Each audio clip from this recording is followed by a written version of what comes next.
Good morning बच्चों आज हम संस्कृत का अगला पाठ पढ़ेंगे जो कि है विद्या सर्वस्य भूषणम, जिसका अर्थ है विद्या सभी का आभूषण है। इस पाठ के माध्यम से ये बताया गया है कि विद्या सभी धन में सर्वोत्तम है।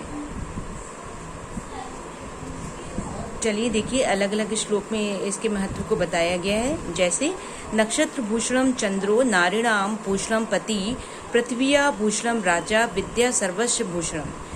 नक्षत्र भूषणम यानी कि तारों, नक्षत्र मीन्स तारों का भूषण मतलब भूषण या गहना, तारों का आभूषण या गहना। चंद्रो मीन्स चंद्रमा है। नारिणाम मतलब नारियों का या स्त्रियों का, भूषण मतलब गहना या आभूषण, उनके पति मतलब उनके पति हैं। पृथ्विया भूषणम राजा यानी पृथ्वी का आभूषण जो है वो राजा होते हैं। विद्या सर्वस्व भूषणम, विद्या सभी का आभूषण है। कहने का तात्पर्य यह है कि जिस प्रकार से नक्षत्र या तारों का आभूषण चंद्रमा होता है, स्त्रियों का आभूषण उनके पति होते हैं और पृथ्वी का आभूषण राजा होता है, उसी प्रकार से विद्या सभी का आभूषण है। अगला देखिए, अपूर्वा कोऽपि कोशोऽयं विद्यते तव भारती व्ययतो वृद्धिमायाति क्षयमयाति संचयात्। यहाँ पे बताया गया है अपूर्वा मतलब कि अपूर्व या अनोखा है।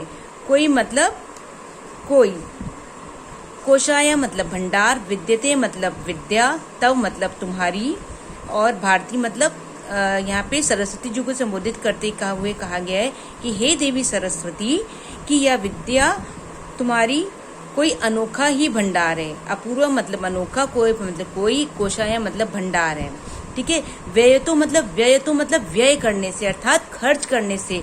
वृद्धिमायाति मतलब बढ़ती है। ठीक है। क्षयमयाति मतलब क्षय करने से या खर्च करने से। संचयात मतलब या कह सकते हैं क्षयमयाति मतलब क्षय होती है, संचयात मतलब संचय करने से या इकट्ठा करने से।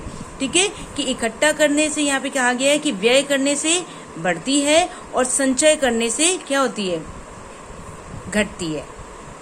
ठीक है। आगे देखिए, रूप यौवन संपन्ना विशाल कुल संभवा विद्याहीना ना शोभन्ते निर्गंधा इव किंशुका। यहाँ कहा गया है कि रूप यौवन संपन्न, रूप मतलब सौंदर्य, यौवन मतलब आपका यौवन, संपन्न यानी रूप, जो व्यक्ति रूप यौवन से संपन्न होता है। विशाल कुल संभवा, और विशाल कुल, कुल मतलब यह वंश, और विशाल कुल का भी हो। ठीक है। विद्याहीन ना शोभन्ते, लेकिन उसके पास अगर विद्या नहीं है, विद्याहीन मतलब विद्या से हीन है, विद्या रहित है। ठीक है, तो वह उसी प्रकार से शोभन्ते मतलब ना शोभन्ते, उसी प्रकार से वह शोभा नहीं देता है जिस प्रकार से निर्गंधा इव किंशुका। निर्गंधा मतलब होता है गंध रहित, जिसमें कोई सुगंध ना हो। ईव मतलब जैसा, किंशुका मतलब पलाश का, पलाश, किंशुका जो है पलाश के फूल के लिए कहा गया है। जिस प्रकार से पलाश के फूल में किसी भी प्रकार की खुशबू नहीं होती है और उसकी किसी प्रकार से शोभा नहीं होती, ठीक उसी प्रकार से जिस व्यक्ति के पास विद्या नहीं है, उस व्यक्ति के पास अगर रूप है, यौवन है और वह विशाल कुल में भी जन्म लिया है, तो उसका भी कोई भी मतलब या अर्थात उसका भी कोई महत्व नहीं है। आगे देखिए, ना चौर्हार्यम ना चा राज्यहार्यम ना भ्रात भाज्यम ना चा भारकारी वये कृते वर्धत एव नित्यम विद्याधनम सर्वधनम प्रधानम। यहाँ विद्या को बताया गया है ना चौर्हार्यम, ना मतलब नहीं, चौर्हार्यम मतलब चोर के द्वारा चुराई जा सकती है, ना चा और ना ही राजा के द्वारा छीनी जा सकती है। ना भ्रात भाज्यम, ना मतलब नहीं, भ्रात मतलब भाई, भाज्यम मतलब बांटी जा सकती है, और ना ही भाई के द्वारा बांटी जा सकती है। ना चा भारकारी, भारकारी मतलब ना, और ना ही उसका कोई वजन होता है। व्यय कृते यानी व्यय कृते मतलब व्यय या खर्च, कृते मतलब करने से, वर्धत मतलब बढ़ती है, एव मतलब ही, नित्य मतलब हमेशा, और हमेशा ही व्यय करने से बढ़ती है। विद्या धनम यानी विद्या रूपी जो धन है वह सर्व धनम प्रधानम, सभी धनों में प्रधान है, सर्वश्रेष्ठ है। आगे देखिए, मातेव रक्षति पितेव हिते नियुक्ते कांतेव चाभिर मत्यपिनी खेदम लक्ष्मीं तनोति वितनोति चा दिक्षु कीर्तिम किम किम न साध्यति कल्पते विद्या। यहाँ पे विद्या के महत्व को इस प्रकार से बताया गया है कि विद्या ही माता के समान रक्षा करती, मातेव रक्षति, माता के समान रक्षा करती है। पितैव हिते यानी पिता के समान क्या होती है, हित मतलब अच्छाई की तरफ, नियुक्ति मतलब हमें क्या करती है, अग्रसर करती है या हमें अच्छाई की तरफ बढ़ाती है, प्रेरित करती है। कांतेव, कांतेव मतलब पत्नी के समान, और पत्नी, चा अभिराम मतलब और पत्नी के समान, खेदम मतलब होता है दुख, ठीक है, और पत्नी के समान दुख में हमारा क्या करती है, अप्यते मतलब कि मनोरंजन करती है, ठीक है।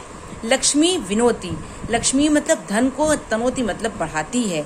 वितनोती चा दिक्षु कीर्ति, और दिक्षु मतलब दिशाओं में, कीर्ति मतलब यश को, और जो हमारे यश को चारों तरफ क्या आती है, बढ़ाते हैं, फैलाती, वितनोती मतलब फैलाती है, ठीक। किम किम यानी क्या क्या, ना साध्यति क्या क्या नहीं करती है अर्थात पूरा करती है। कल्पते विद्या, कल्पतरु के समान विद्या, अर्थात विद्या को कल्पतरु वृक्ष के समान बताया गया है। जिस प्रकार से बताया गया है कि कल्पतरु एक वृक्ष होता है जो कि इच्छाओं की पूर्ति करता है, ठीक है, तो विद्या भी इसी प्रकार से बताया गया है। कल्पतरु जो वृक्ष होता है वो समुद्र मंथन के समय जब 14 रत्न निकले थे उनमें से ही कल्पतरु नामक वृक्ष निकला था, ठीक है। आगे देखिए, पुस्तक स्था चा या विद्या पर हस्त गतम धनम, कार्यकाले समुत्पन्ने ना सा विद्या ना तद धनम। यहाँ पे बताया गया है पुस्तक स्था यानी कि पुस्तक में जो विद्या होती है, ठीक है, या मतलब जो, चा मतलब और, पुस्तक स्था मतलब पुस्तक में जो विद्या है, ठीक है, और पर हर, पर मतलब दूसरे के, हस्त मतलब हाथों में, गतम मतलब गया हुआ धन, ठीक है, और जो दूसरों के हाथों में गया हुआ धन अर्थात जो दूसरों का धन है, ठीक है। कार्यकाले मतलब समय, आवश्यकता पड़ने पर, समुत्पन्ने आवश्यकता पड़ने पर, ना सा, ना मतलब नहीं, सा विद्या मतलब वह विद्या, ना ता धनम, और मतलब कि वह विद्या और वह धन जो कि पुस्तक में दी हो और जो धन दूसरों के हाथ में हो, वह समय पड़ने पे हमें काम नहीं दे सकता है।